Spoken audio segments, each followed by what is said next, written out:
بلکہ 2024 کا کہ الیکشن کا فیصلہ سرینا ہوٹل میں ہوا۔ بلوچستان میں عموماً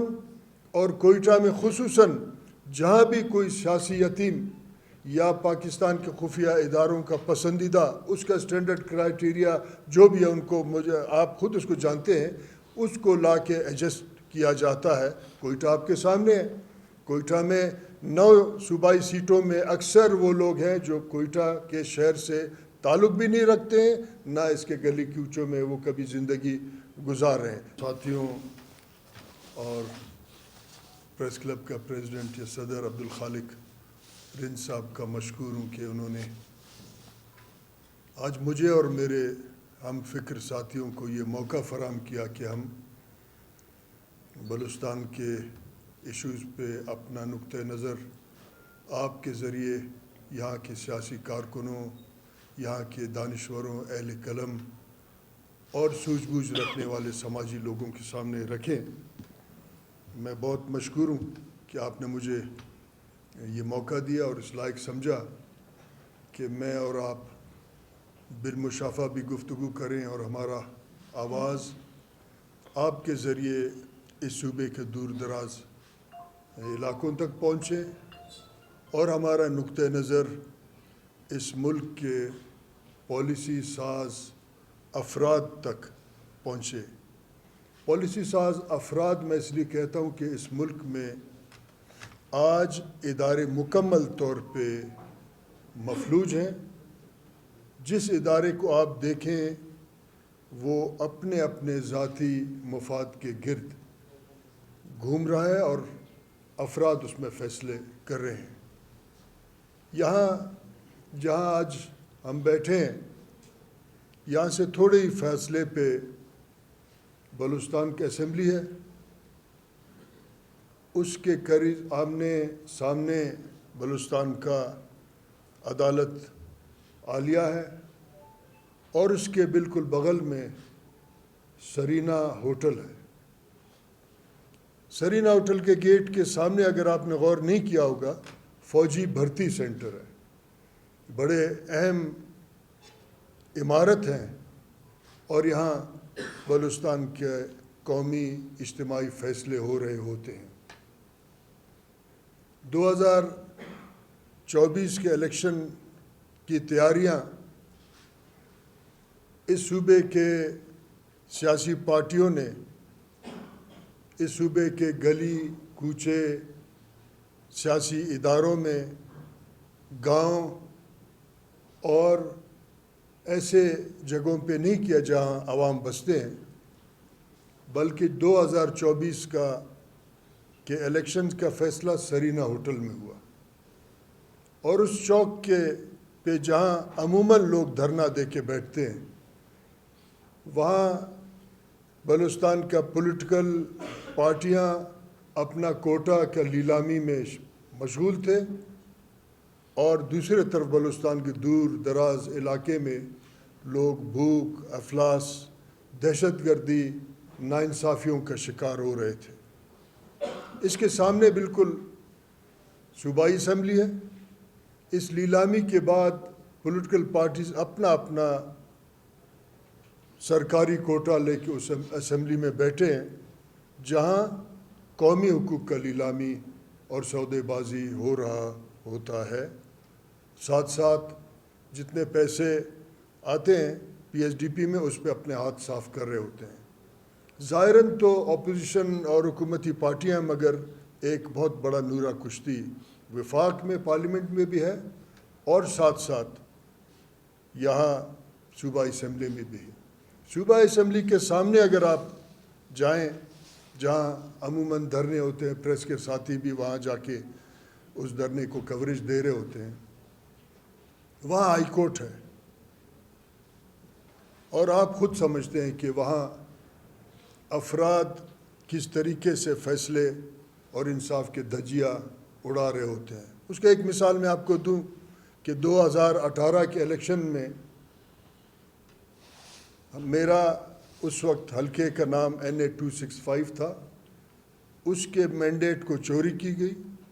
اور آج 2025 شروع ہو چکا ہے، وہ فیصلہ ابھی تک ہوا ہی نہیں ہے۔ جی صحافی ساتھیوں،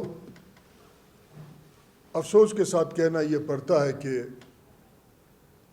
پولیٹیکل پارٹیوں نے سیاسی عمل کو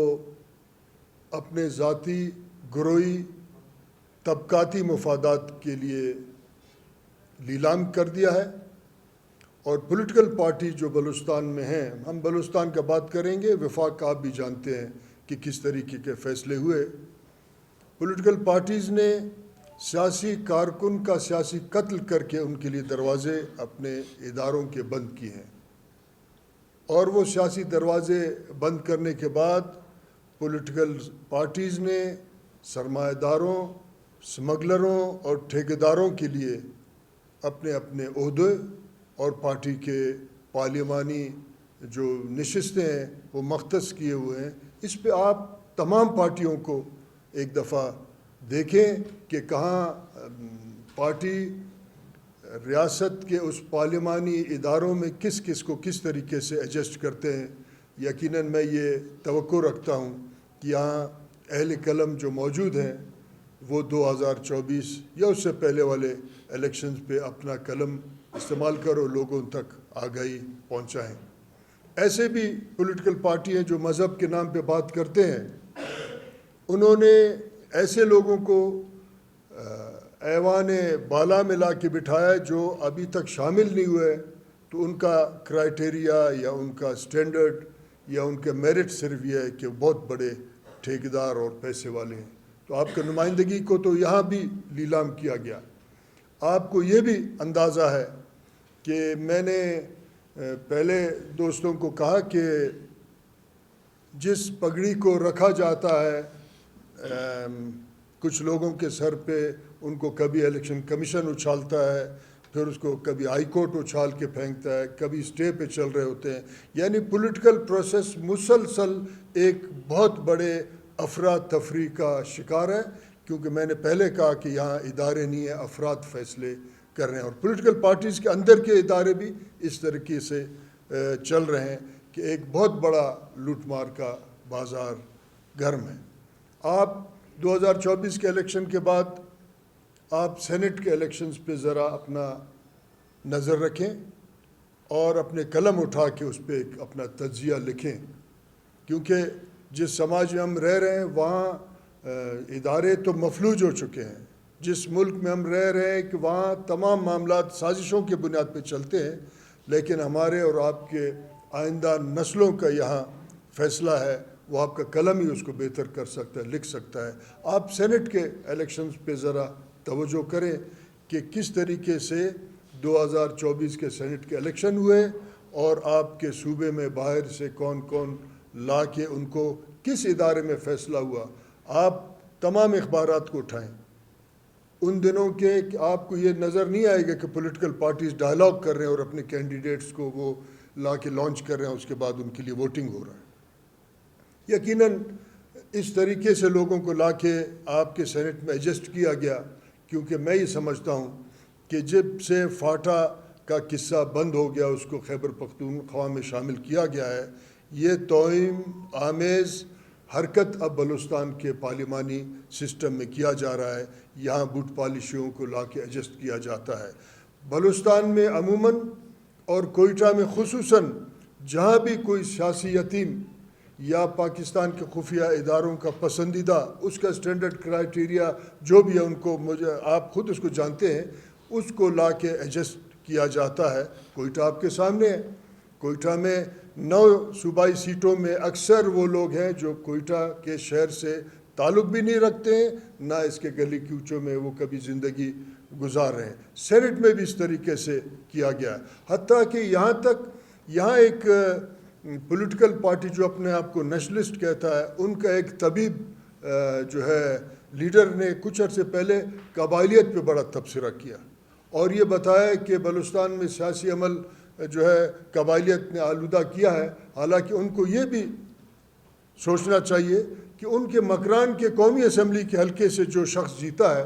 وہ کسی قبائلی بنیاد پر نہیں جیتا ہے، وہ حتیٰ کہ پاکستانی بھی نہیں ہے۔ تو کیونکہ ہمارے سیاسی پارٹیاں اپنے کوٹا کے انتظار میں کہ کب ان کے اقتدار کا ایک چھوٹا سا حصہ ملے، وہ عموماً مسائل کا غلط تعبیر کرتے ہیں. اس غلط تعبیر کی بنیاد پہ ہمارا سیاسی عمل مکمل طور پہ مفلوج ہو گیا ہے.